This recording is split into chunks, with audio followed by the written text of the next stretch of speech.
You are experiencing the Knuckleheads of Liberty podcast. It is February 2nd, 2025, and welcome to the Knuckleheads of Liberty, where we're bringing you the people and the organizations fighting for liberty around the country and in your region. And today we kind of have it's almost like a continuation of last week's show. We talked about how, gosh, if you blink, you'll miss it as far as how fast this Trump administration is moving. Well, a lot more has happened. And even between the time of planning this show, a whole bunch of stuff happened. So I just can't even keep track of everything. But we're going to talk about a lot today. We're going to talk about the shutting down of U.S. aid. We're also going to talk about some of that airplane disaster that happened about a week or so ago in Washington, and some of Trump's DEI comments around that and what impact DEI may have played. We're at least going to explore that a little bit.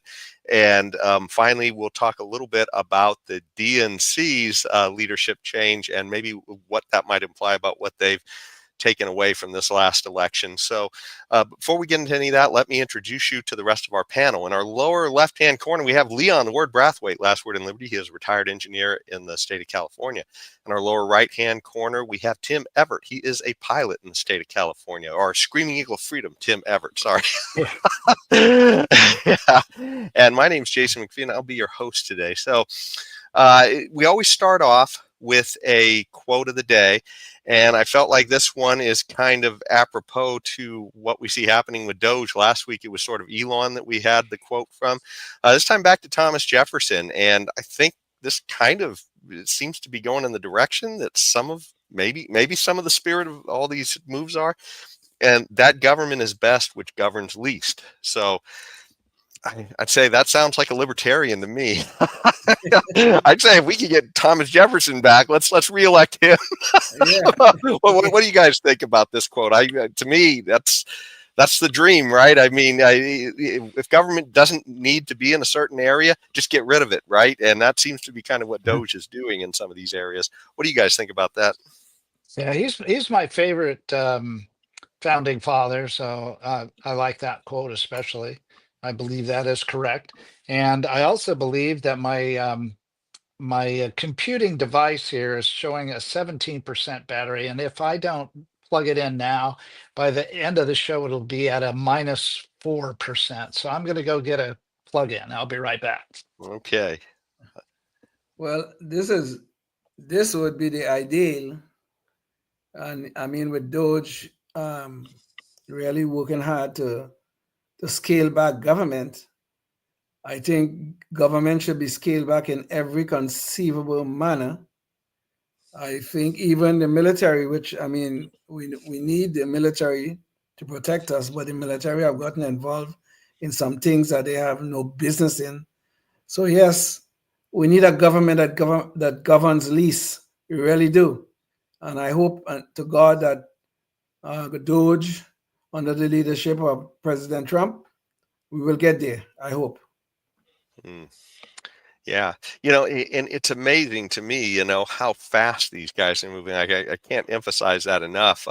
As I started to put together the topics of this show yesterday, and suddenly all this news about Israel had broken out, and the Yeah. idea that maybe Trump has some sort of new direction with Israel. I mean, it's just blinding speed that all this is happening with. So, I mean, I'm just absolutely astounded with the speed of this administration. I don't think we've ever seen one move so fast. I mean, certainly when Joe Biden came in, there was a lot of executive orders like canceling the Keystone Pipeline and Mhm. such. So, and I guess, there are, a fair amount of executive orders once those presidents get in there and nowadays. But that was kind of it. He had some executive orders and he sort of disappeared, is sort of my recollection on Sure. some of But I think that. Trump in, Trump in the last Not Trump in the last 2 weeks, which is the length of his new presidency, have signed more executive orders than I think any any president in history, quite frankly.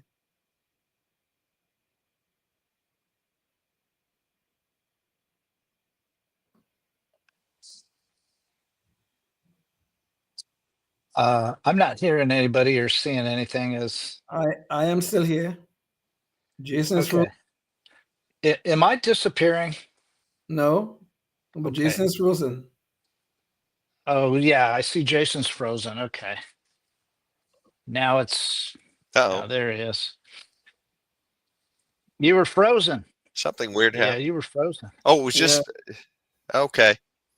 You know what? Maybe let me exit, and I'm going to reboot because otherwise this could happen again later in the show. I noticed right when you were in there plugging in or something, that seemed to be when everything happened. So I wasn't sure if something on your end, but Okay.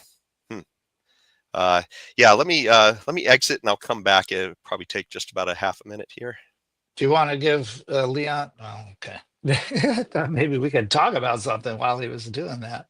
No, we just had to get James to edit out this portion of the show. Oh, okay. Mm. We could And talk we still about. get the Thomas Jefferson stuff, and then he'll edit out the rest until Jason comes back. Okay, cool. Then I'll go get some. I forgot to get my water. I'll be right back. All right.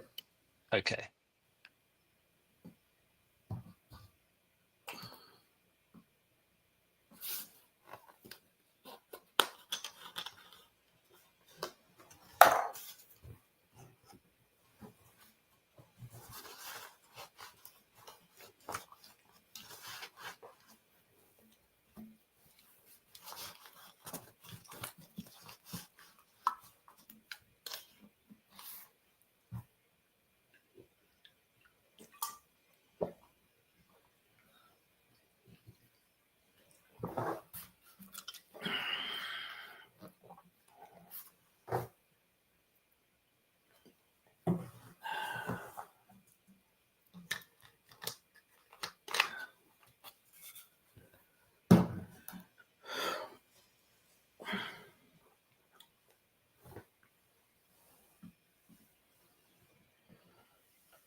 Wow, it's weird. This StreamYard takes so much power from my iPad, Oh. just the streaming, Uh-huh. that when it gets low, like right now, it's at 16%. Before Okay. I plugged my power in and it shows that it's charging the battery, it was Yeah. at 17%. So what'll happen is I'll plug it in. Oh, it went back to 17. So maybe Okay. it'll be better this time. But sometimes I'll plug it in and I'll just watch the battery drain off while we're Really? doing the show. Yeah. While It- it's plugged in?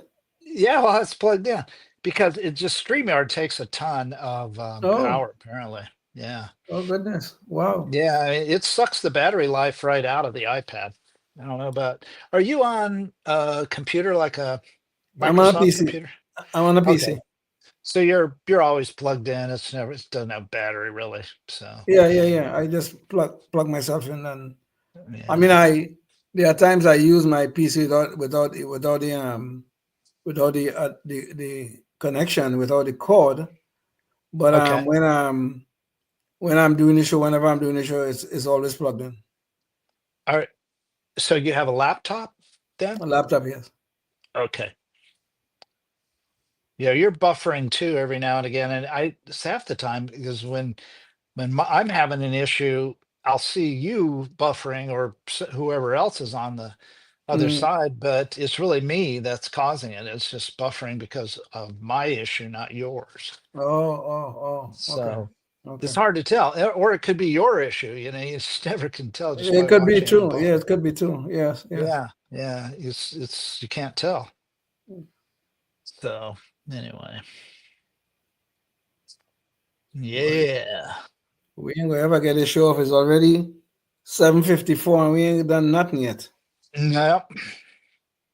Well, we did the opening Court. thing. The court. Yeah. The Liberty Court. Oh, Jason is back. Jason's back. Okay. Oh, what the hell is this? And you're doing the behind the scenes operation, right, Leon? Yes, I am. Okay. And I don't like to do it when I'm participating in the show, but James just took off on us. That's it. Yeah. Yeah, I hear you. all of the behind the scenes is going to be in front of the camera this week. So, We just had to get James. We just had to get okay. James to edit out this portion. Let's see here. So, trying to get some of these windows to resolve here real quick. But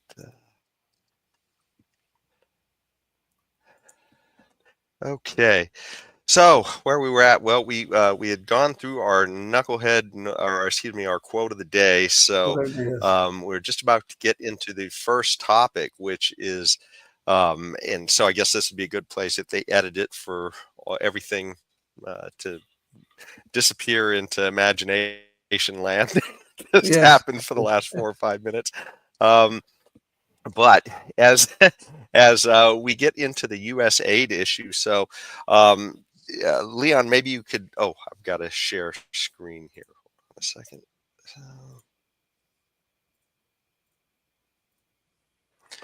Okay.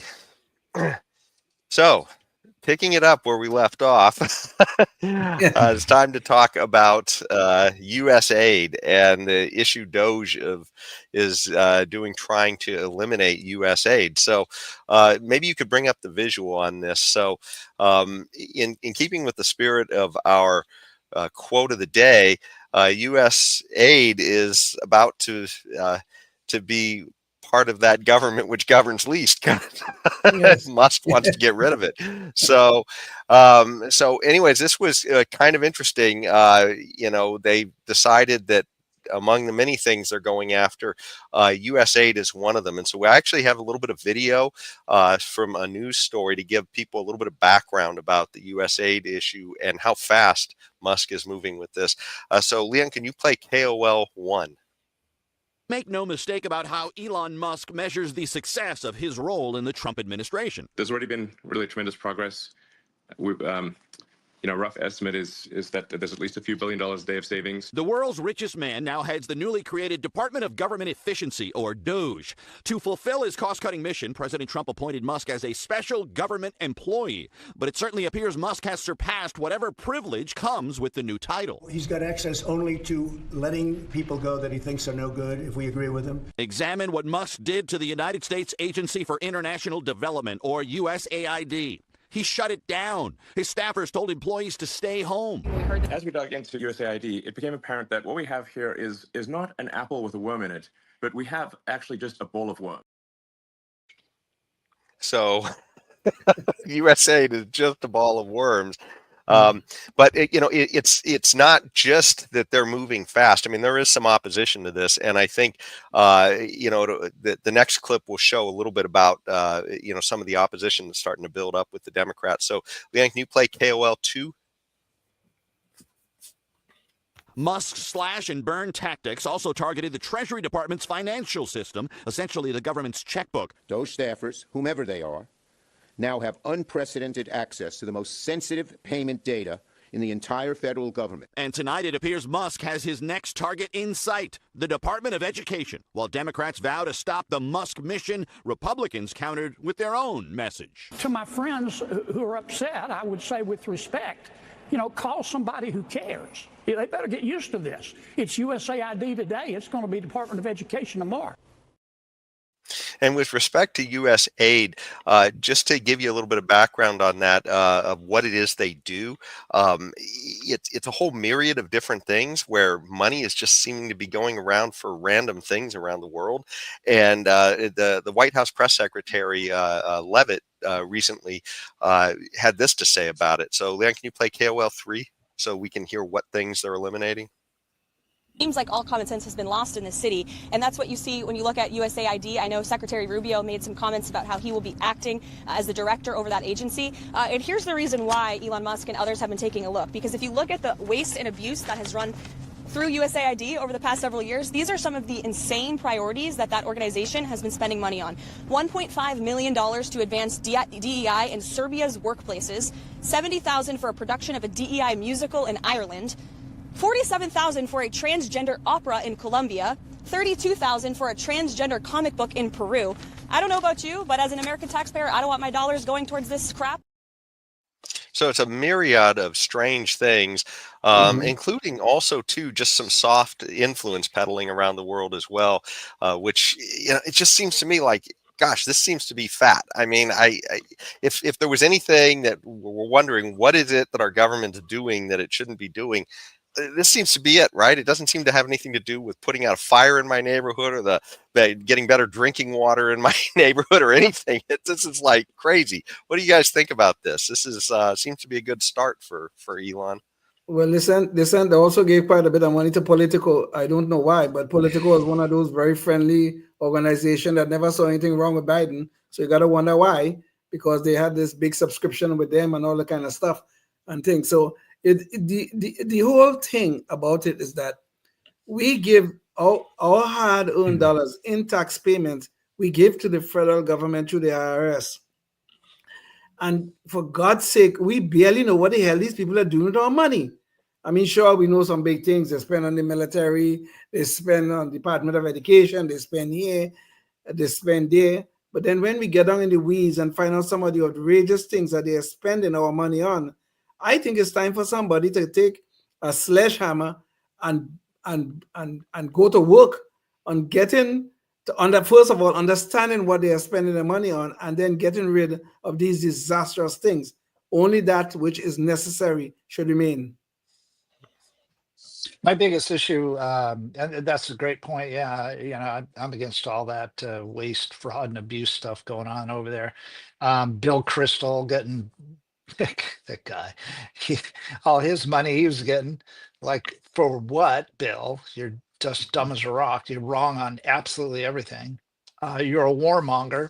Anyway, and speaking of war, all the the NGOs that are supported by USAID, including apparently they're the whole Ukraine thing. So back in 2014, when they were moving out the duly elected guy, just like they do on a regular basis, NGOs that are supported by USAID, they have these things ready to be put into power when the time is right, all done as the United States government. So where's the democracy? Oh, the death of democracy. Yeah, well, it's right there in USAID's all over the world in all different countries, and the NGOs that they establish and support with our tax money to overthrow duly elected people, and in countries where we have no business whatsoever constitutionally.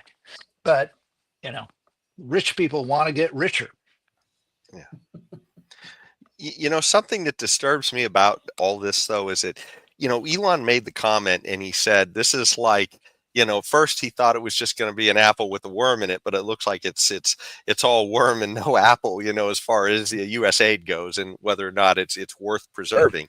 And that made some people sound like, well, they're going to get rid of USAID now, but they didn't actually get rid of USAID. It sounds like they put Mark Rubio in charge of that as Secretary of State, or Marco Rubio as Secretary of State. Now suddenly they're putting this under his purview as well, which, it certainly seems reasonable that would be under his purview. But the point is, if it was all worm and no apple, then it sounds like, why aren't they just getting rid of it, right? Yeah, good question. Yeah, that's a great question, Jason. Why don't they just get rid of the whole thing and just fire everybody and shut it down? That's what it should be. It should be completely shut down, totally. But let's see what happens. Let's see if it's a whole nother let's see if they just take out the old worms and replace them with new worms. Let's see, but they're Trump worms or something. Who knows? I don't know. Let's just see what happens. Well, I think the goal is, and I think this is what they're trying to do. They move USA AID from where it was to the under the auspices of the State Department. But I think their intent is to streamline the whole thing and hopefully streamline it in some manner that will last beyond the Trump administration. I don't know if they plan to get rid of it entirely, but I think there are a few things in there that they might try to preserve, I think. But whatever reforms they do, the whole idea is that it will outlast the Trump administration. That is the intent. This is the problem, though, is that I'm sure that when they initially proposed having this organization, USAID, they didn't say because we desperately want to fund transgender comic books in Peru or wherever it is. That wasn't the justification for the department, right? I mean, the justification probably had something to do with like feeding starving children somewhere or something like that, right? Which Well, they say it was development, trying to foster development in foreign lands in developing nations. That was their main goal. But go ahead. Sure. But my point is whatever might have sounded like a laudable goal, and to even a lot of libertarians, we might still be skeptical of that laudable goal. But regardless, even if it was a laudable goal, the point is it morphed into what it is today, right? And it did that not just because, somehow just bad people got in control of it, right? I think hopefully most of us as libertarians realize it's bad incentives in government usually that do these types of things. So if you have an entity that is questionable at best about why it's even there, why keep it around, right? It's just another bomb waiting to go off, it seems like to me. Oh. Well, I mean, you make a valid point, right? You really do, and the whole thing about all of this is any program that the government gets involved with, it always morphs into something beyond recognition. I mean, when I say beyond recognition of its original intent, its original statutory mandate. So it's always a problem with keeping government in check. This is the whole problem about why we have to make sure these people honor their constitutional and statutory mandates. And this is what have happened to us over the last 50 years. All of these government agencies, these bloated government agencies, they became that way because they have gone outside their statutory and outside their constitutional mandate. And even some of the things that they claim to be constitutional, I'm sure it is not right now. So I hope Moss and Trump have started off with talking about the Chevron decision about government agencies and their intended purposes. They have started talking about that, and I hope they keep on using that to keep these agencies in their place. Quite frankly, they need to go to the back of the bus, if you get my meaning. I don't know, Tim, if you had any more, but one thing that I did notice too is that they're clearly not stopping at USAID. So, and Department of Energy is next, or not energy, but education rather. Yeah. Education. So they're looking at a lot of things, and as a libertarian, I'm definitely for that because I don't see why the federal government needs to be directing education in states. But it does make you wonder though where they're going to stop. And one of the memes going around the internet is from that movie Office Space, where they're downsizing a company, and so they have these efficiency experts coming in, and the whole idea is to kind of figure out, well, what are you guys doing here that offers value? And so I had a little clip from that movie with a little added meme to it, and so sort of placing Elon into the mix. But here you go, Leon, can you play KOL number 4?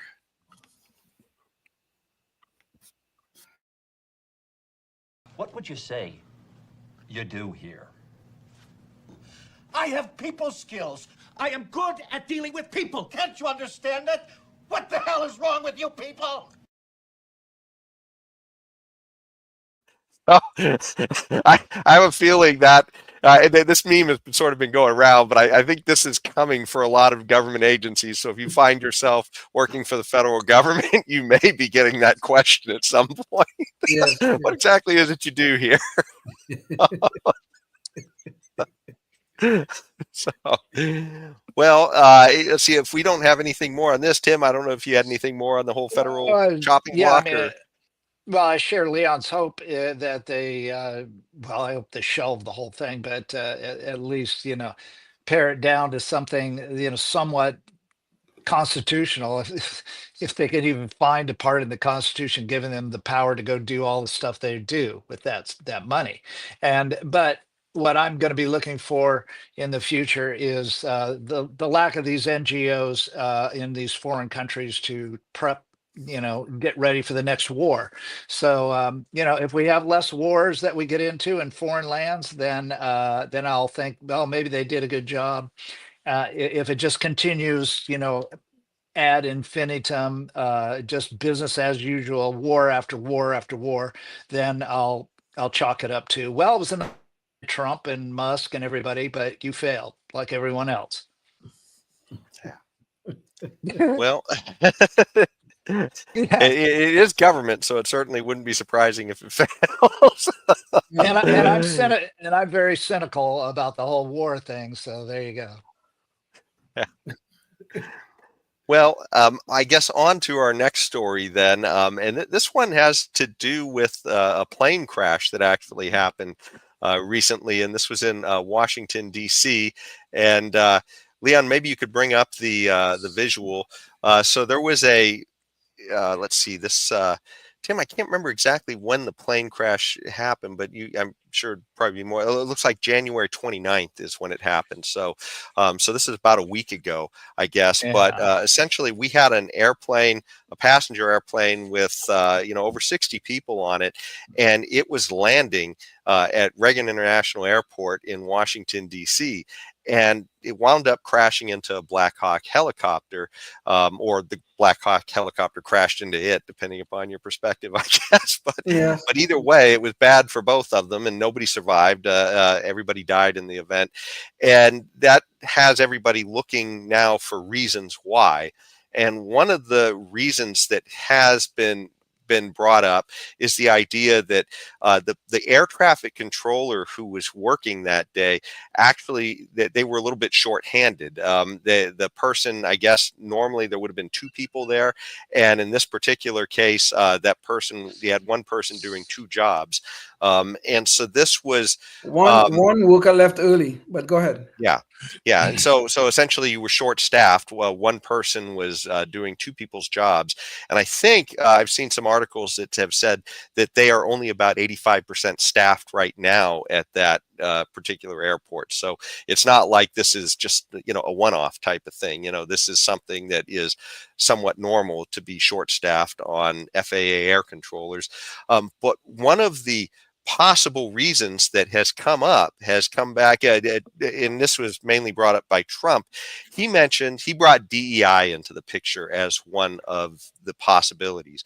And of course, when he said DEI, immediately most people assumed that meant this was a case of a person who was unqualified working there that day.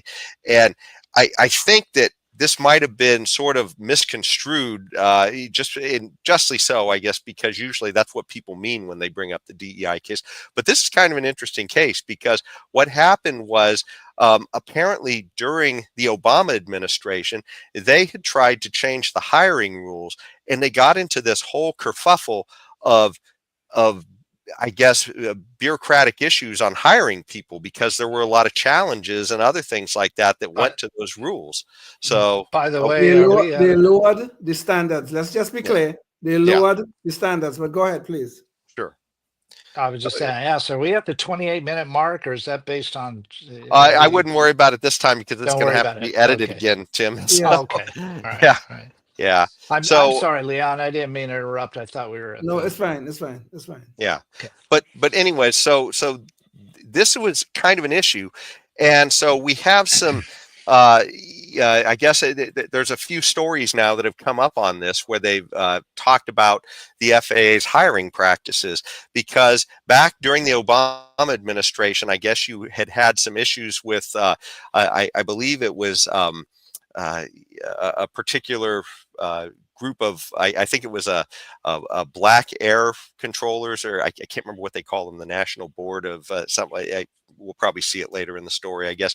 But they had lobbied the Obama administration, so they changed the standard to put in this new sort of a personality test that wound up coming in. You call And it a biographical test, but go a ahead. biographical examination, yeah, and it wound up screening out a lot of people that might have otherwise gone in. And then there were, of course, challenges to this rule, and that froze up the whole process. And so apparently there was sort of, I guess, a scarcity then for a period of time where they didn't have enough, and that's been apparently working its way through the system for a while with all these lawsuits. So we actually have some video of a Fox investigation from this back in 2014, I think it was.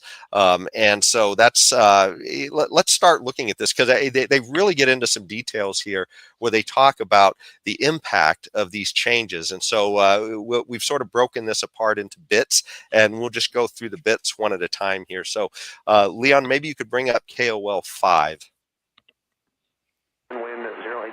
There is growing concern the FAA is no longer hiring the best and brightest to work these towers. For the past 24 years, the FAA relied on 36 universities and colleges around the country to provide a pool of highly qualified applicants to become air traffic controllers. Under the College Training Initiative, they're known as CTI students. Arizona State University has produced hundreds of them, top-notch, highly trained candidates ready to work these towers. I have 2 degrees, bachelor's degree in aviation management and bachelor's degree in air traffic control. Andrew Brigida graduated from ASU last year, ready to embark on a career as a controller, when suddenly in January, the FAA announced it was changing its hiring process. Instead of giving preference to military veterans and highly trained college grads like Brigida, it began hiring applicants right off the street with no experience, apparently in an effort to hire more minorities. So that's the first leg of the story, but essentially they changed. Yeah, go ahead. Quick question. Did they said what year that was changed the policy to hire people right off the street? What year was that again? Do you remember? I believe it was 2013 or 2014. I know it was during the second phase of the. Okay, yeah, it was in the second part of the Obama administration. So about 11 years ago. Okay. So let's explore the story a little farther. They start to get into some of the issues of how this impacted. So they talk about how they decided they're going to make some changes in the policy, and they're kind of following the story of this. Oh gosh, this. Okay, there it is. This one guy, Brigida is his name, Andrew Brigida. And so this is a guy who had literally gone through all the schooling. He was in the process of getting hired at or going through the hiring application part of this. He had already started the process, and then they immediately changed it on him because he got caught up in the middle of all this. But let's go back to the story, and we'll hear a little bit more of his interview in this. So Leon, can you go to KOL 6? You have trained for 4 years to do this job. Yes. And suddenly the government announces, forget all that. We're going to hire off the street. Does that make any sense to you? Doesn't make any sense to anybody. For 22 years, the FAA primarily screened air traffic control applicants using a rigorous exam called the ATSAT. Brigida aced the ATSAT. Fellow ASU grad Aaron Hogan scored 99. Now, off-the-street applicants gain entry into the program by taking an online biographical assessment, or BA, comprised of 63 questions, including what has been the major cause of your failures and how many high school sports did you participate? So, and I've heard some other people talk about that test as well. And apparently some of the questions are even asking if you did poorly in your science classes, and apparently you get more points if you did poorly in your science classes. So these questions were absolutely antithetical to what you would think you would be testing for in this position, but it was literally something they did to try to balance out the number of people going through the process, as far as to screen some people out and screen some people in. So he's whoa, Jason, let's be clear here. When you say balance out, what do you mean? You're talking quotas, aren't you not? That's what they were trying to do. Yeah, I'm not saying I'm trying to do it. I mean, this is what these guys are trying to do, right? But clearly this was an issue because they didn't feel like the numbers were coming out. And we've seen this with Harvard admissions and all these other types of places too, where they don't like what the results are. So they just change the metric in order to see if they can get a different mix of people going through it. So let's jump back into the story a little bit, and we'll hear a little bit more about where their investigation went. So Leon, can you go to KOL 7? I really was confused as to what they were looking for. Some of the questions were really dumbfounding. Bill, as we will call him, is not a student. He's a 30-year air traffic controller who's worked in some of the busiest airports in the nation. He and other controllers concerned about the FAA's changes in hiring took the biographical assessment. I went on there as a applicant. They never asked for a social security number. I filled out a profile on the website. And you could have been taking it for someone else. Oh, absolutely. And what did you discover? That apparently I'm not very qualified to be an air traffic controller. I failed the exam. A veteran air traffic controller and dozens like him failed the biographical assessment. How is it possible that a guy who's been landing airplanes for 30 years can't pass a test? That one you're going to have to ask the FAA on. So, right away we see even qualified people that qualified just by the fact that they've been doing it, right, are having trouble with this biographical assessment. And like I said, the questions really don't have anything to do with the actual job, right? It seems to be some kind of a filtering mechanism for what they're trying to get at for some other reason than the skills it takes to actually fly and or not just fly, but rather, land and advise planes on how to land. So this is, absolutely, it seems to be nuts that they're getting involved in this. But I guess part of the gist of what's really disturbing in all this is that they wound up, it sounds like, having people that were qualified, like this guy Brigida that we saw, and he was eliminated out of the process. And this is a guy who scored 100 on the prior test, right? Yes. When the test was real. Yes, when the test was real. And I believe they still had that portion of the test, but you had to do this biographical assessment part first. And so he got eliminated by the biographical assessment in this part of the test. And so this has caused there to be a bunch of people who have trained and gone to school for this, and they are not being allowed to be hired in this. Meanwhile, a lot of people who passed the biographical part of the exam with all those bizarre questions then couldn't get past the next level of the exam. And so you wound up having this situation while you had all these qualified people in limbo who couldn't get through this process, and a bunch of unqualified people caught in the middle of it as well. And apparently it was causing there to be this period of time where you didn't have a lot of people, I guess, who were making their way into the system, which is maybe part of what's causing this glut of this shortage, rather, within this very important job as far as safety goes. But there's still life and death. Look at, okay. Yeah. All right. But there's still a little bit more to the story. So let's go to KOL 8. If the goal of the FAA was to increase minority hiring, the biographical assessment appears to be doing the opposite. Some FAA employee associations have expressed concern that many very qualified minority and women candidates, as well as veterans, were deemed ineligible based upon the BA.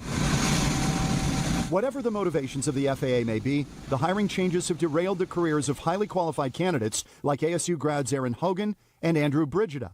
After spending $60,000 on his education, Brigida's degree is worthless. This is what I've been planning on the past 4 or 5 years, was getting out of college, doing some aviation work, and then becoming a controller. Unless the FAA's policy is reversed, Brigida's dream and those of thousands like him will be dashed. And of course, he has since moved on, but he's part of this class action lawsuit, I guess. But there is one final little piece to the summary to the story that they did in the investigation. And this talks about the impact on the number of people being hired. So, Leon, can you play that last piece? It's KOL 9.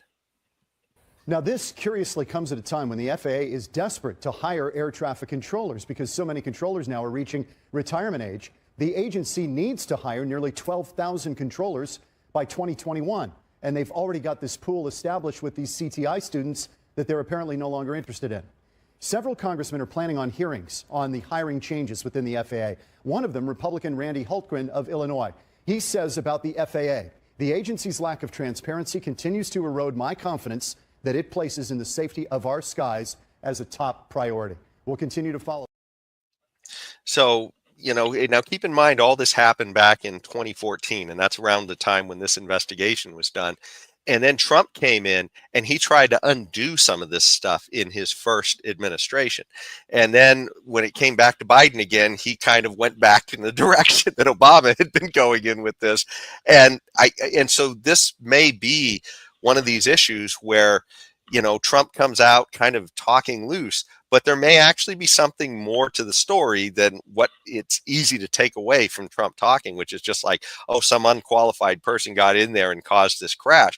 But it may be more of an issue where it just messed with the amount of people that are there and have put, a strain on the system as having enough people there even who could do the job.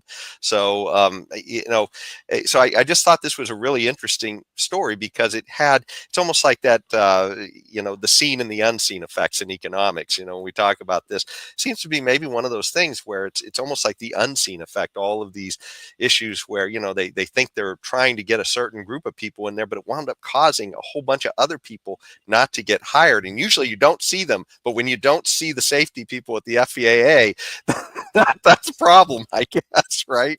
So, anyways, just curious to hear that there is actually a little more on this story too. Apparently, there was even cheating going on to pass that first round of the test, and this union that I was trying to think of what they were called before, but it's that's it. It's the National Black Coalition of Federal Aviation Employees. Apparently, they were the ones who initially pushed this in the Obama administration, and apparently there was even cheating going on where they were calling the applicants who sort of qualified under the different DEI type of things they were looking for, and they were giving them the answers that were going to be on this first part of the test. And there's actually phone recordings of this stuff that they have in some of these different news reports too, that we don't have that on this, but it's just absolutely beyond the pale, some of what was going on here. And of course, this is all going through the courts right now still, I believe. And so anyways, there you have it. Kind of the strange brew of when you get DEI in the mix. It just seems to kind of, it's a very bad ingredient with government. But what do you, I'm just curious to hear your guys' thoughts on this, because this is a little bit different than the normal DEI story, I think. It is. Tim, you can go. Okay. Yeah. This is news to me, believe it or not, because in spite of the fact that I get told what to do, where to go, when to do it, and how high, what heading, what speed, and all this other stuff by air traffic controllers on a daily, well, every day at work basis. I was unaware about all these different tests and all this, nonsense. So for sure, you have a program set up, and if it ain't broke, don't fix it. And the only reason they're trying to so-called fix it is to include people that otherwise never would qualify for the job, or would what in aviation, you want people, both pilots and air traffic controllers, that always wanted to do this. You don't want somebody off the street. You want somebody that's been through a program. Same thing with mechanics working on planes. You want somebody that's always wanted to do it, always liked planes, built model planes, did this, and had remote control planes and things like that they were interested in, worked on engines and stuff, mechanical aptitude. You don't want to get people off the street. I mean, that's just ludicrous. So if that means that for these sensitive jobs you're going to have people that are predominantly white male, I'm sorry, you're just going to have to. Not that females and black people and anybody can be a good controller, but you want to have people that have always wanted to do it. And anybody can be a good pilot, but you always want to have people that have always wanted to do it. And so this is news to me. Maybe I was blissfully ignorant about these just stupid ideas. Now, did that cause the crash in at Reagan? We'll wait and see, find out what the NTSB says to know for sure what you can surmise that it may have had some influence off the top of your head, but until it comes out with their reasoning, we really won't know. So that's where I stand on that. Okay. Well, let me tell you where I stand. You see, Please do. DUI, they used to call it quotas, they used to call it affirmative action, and now they have this nice, glorious name, DUI. It poisons everything. It lowers morale, it lowers competence. You have the qualified people who make it into the system. They have to make up for the unqualified ones who are just there filling some quota. You see, this is what people don't realize. It's like you have a nice, pure bucket or maybe a bottle of water, very nice and pure, and you put one drop of rat poison into it, and it poisons the entire system. This Marxist garbage of DUI does that very same thing. It puts strain on the system. So maybe we will discover that this particular accident was not done. The mistake was not because of an unqualified DUI hire, but DUI in and of itself strains and poisons the system. That people cannot work in a friendly environment when you're dealing with all the other issues that DEI brings. It always corrupts the work of the people that are doing it. I mean, I have seen this in my life, in my professional life. We have people right now, as we speak, at the California Energy Commission and other agencies, holding engineering positions, being paid engineering salaries. And you know what their degrees are in? In government, in political science. They wouldn't know an engineering equation if it bite them in the nose and bite them in the ass. But they are there, being as incompetent as you could imagine. And this been going on for years. So maybe we may say, well, oh, the DEI hire didn't cause it. All right? Maybe we can say that. I don't know. But I am telling you, DEI poisons the system. And if you look at this issue of the shortage, why do you think there are shortages? Because the FAA can no longer attract truly qualified people because they always have to be filtered through all of this. Oh God, we got to get this biographical test. Imagine that you have this example. This guy, 30 years on the job, apparently a very competent guy, but he can't pass the biographical test. So anybody like him will get screened out.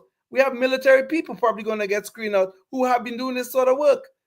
DEI poisons the system and sometimes kill within the system. Well, it's funny too, because I had mentioned it before, but we saw something similar happen with Harvard admissions, and they went in front of the Supreme Court. And so during the discovery, there was some of the documents that they used to as evidence that this was happening. Apparently, Harvard had developed a whole new metric because the other metrics weren't giving them the mix they wanted. And so they developed this metric, and it had something to do with personality again. And somehow they determined that blacks and Mexicans scored the highest on that, while Asians scored the worst. And of course, and then whites the next worst.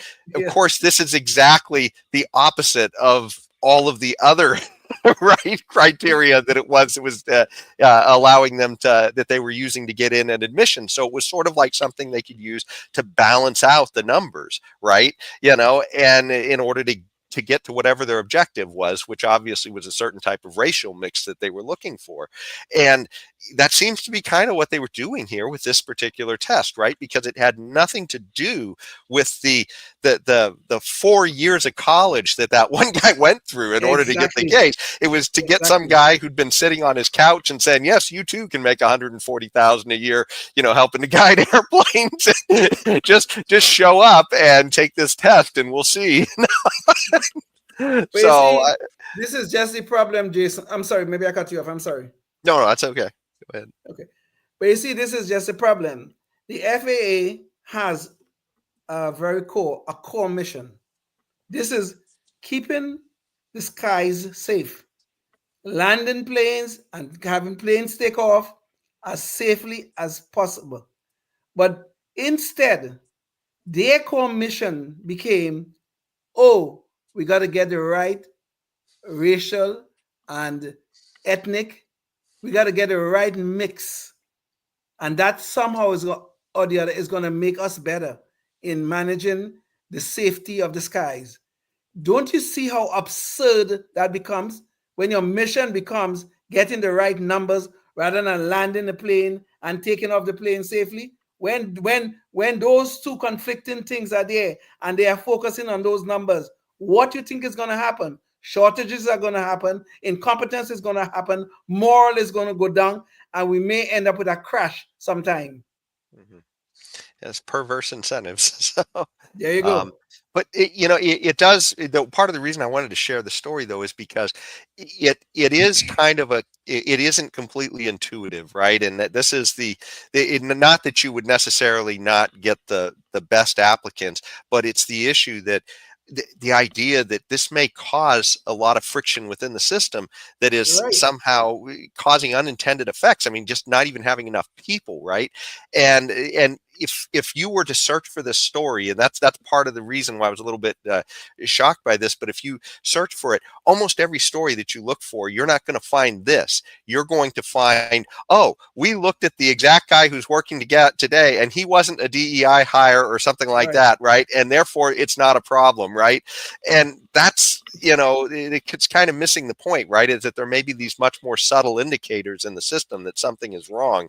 And, something like staffing levels, right, that were impacted. I mean, we just saw too the stories about the military recruiting since Trump came in, and of course we know that DEI was a big thing with Biden in the military recruitment. Yes. And since Trump came in and they just said they're going to wipe all that out, suddenly apparently their numbers are skyrocketing for applications of people going into the military. So this is kind of, maybe unintended consequences here. They thought maybe they were going to open it up to more people, and they wound up actually filtering out a lot of people maybe that they needed. So I don't, it's just, I think back to that Seen and the Unseen story, I think, in economics, and it's, yeah.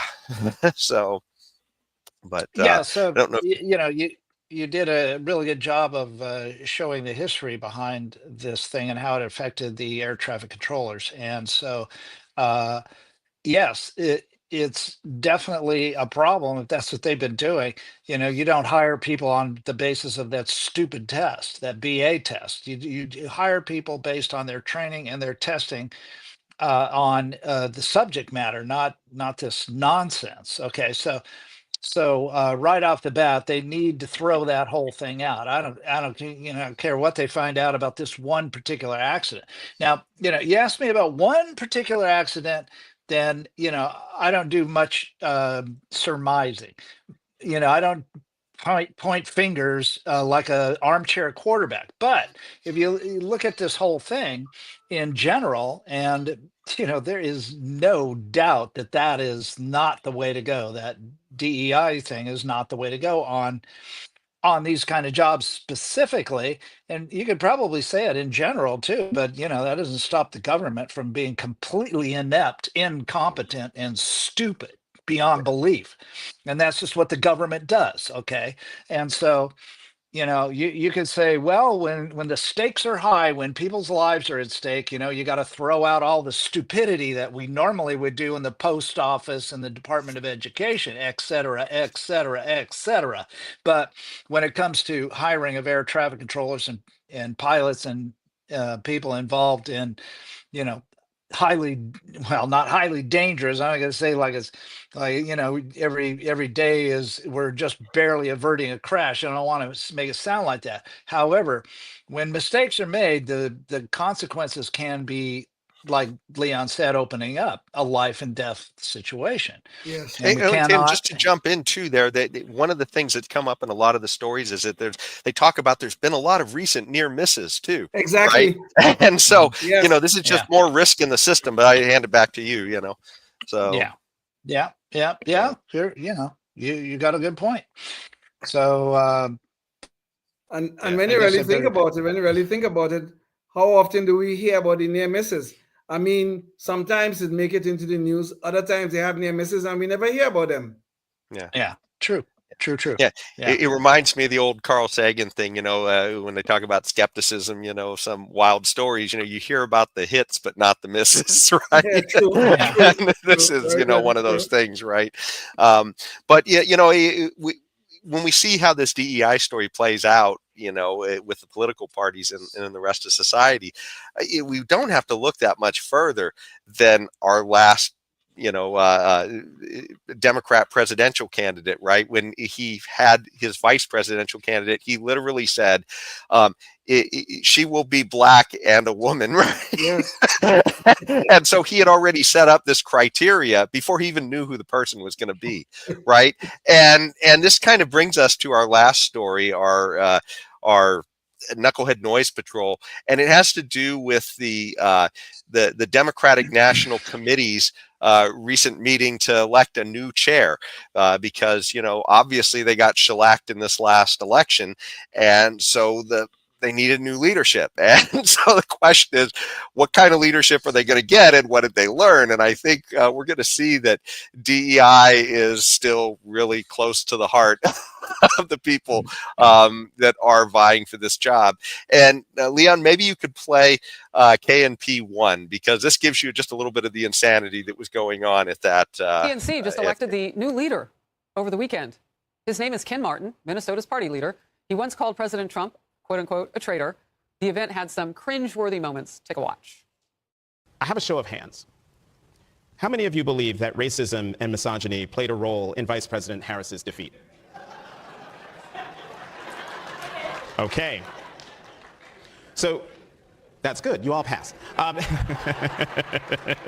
With the results of the previous elections, our elected officers at this point are currently 2 male and 2 female.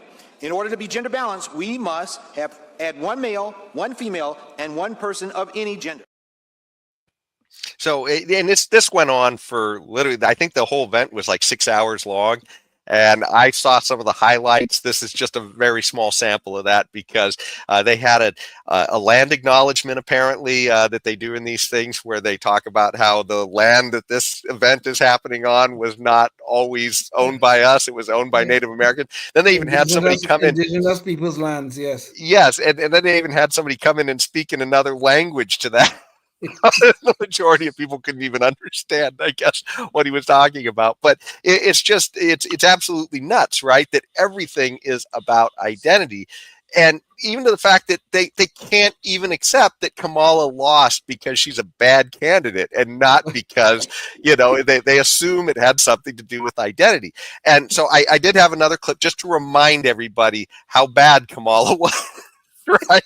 So this is KNP2, and it is indicative of everything we saw of Kamala while she was, at the White House.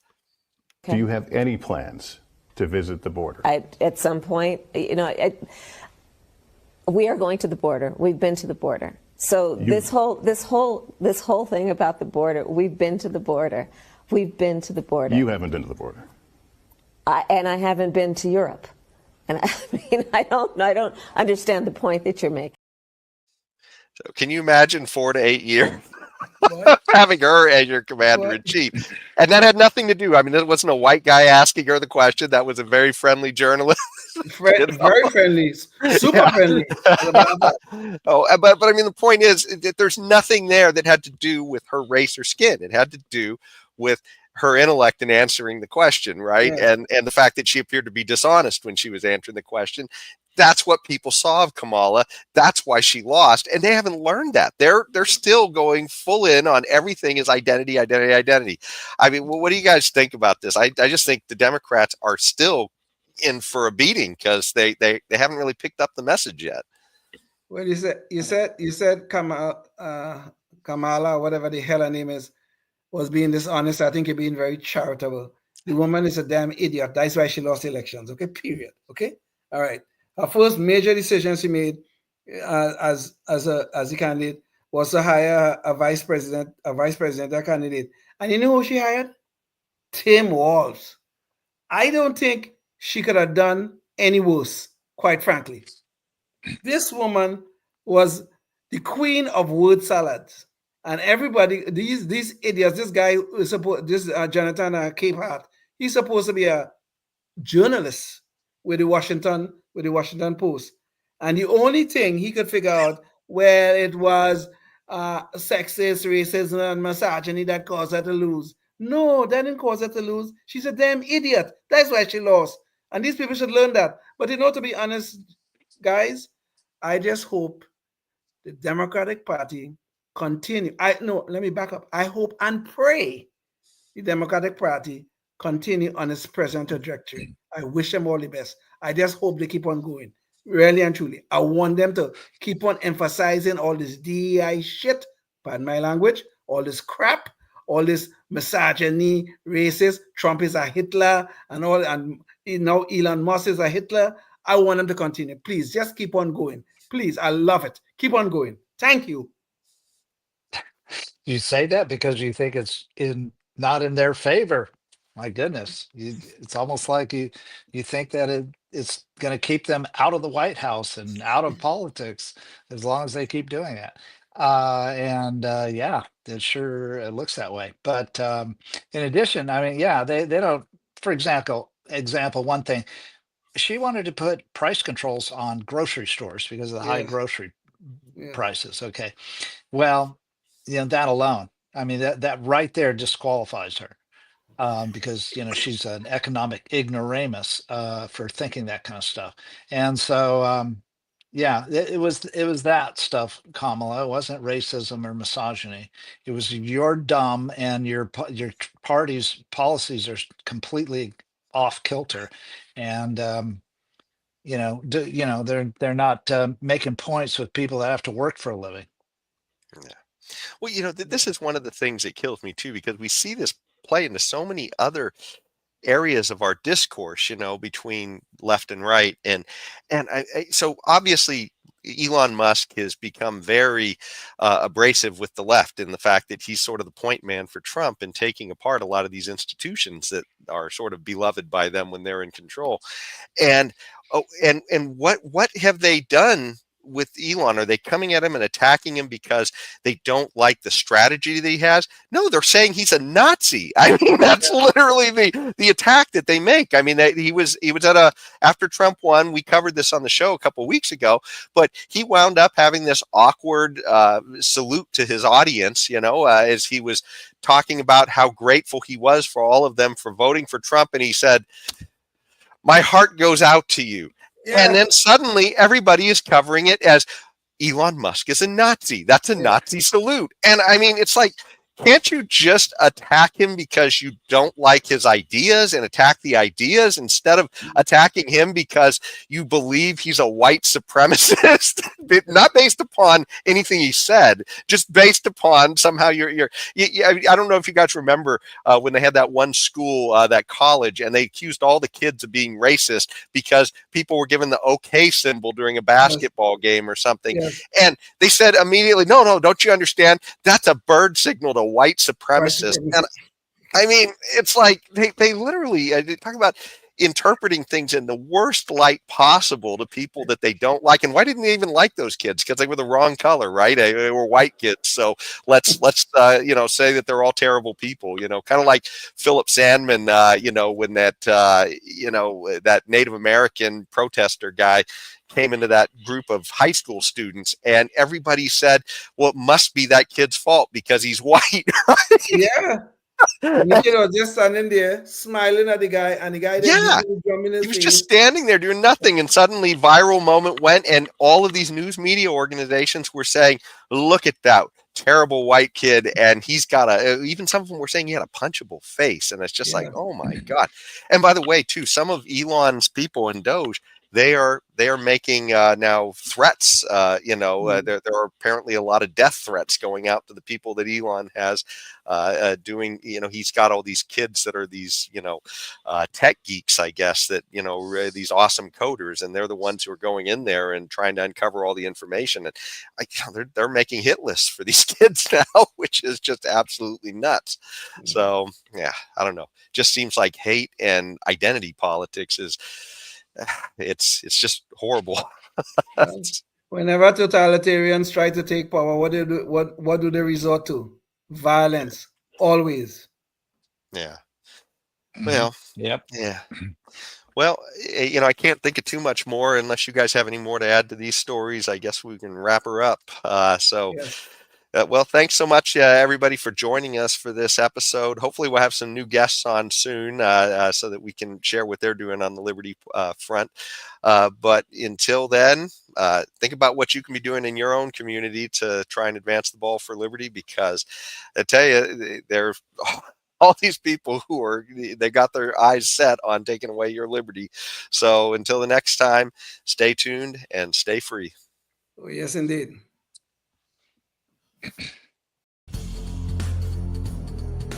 Life, liberty, and the pursuit of happiness, always and forever. Thank you for listening to the Knuckleheads of Liberty podcast. Find us on Facebook, Rumble, YouTube, your favorite podcast network, and at knuckleheadsofliberty.com.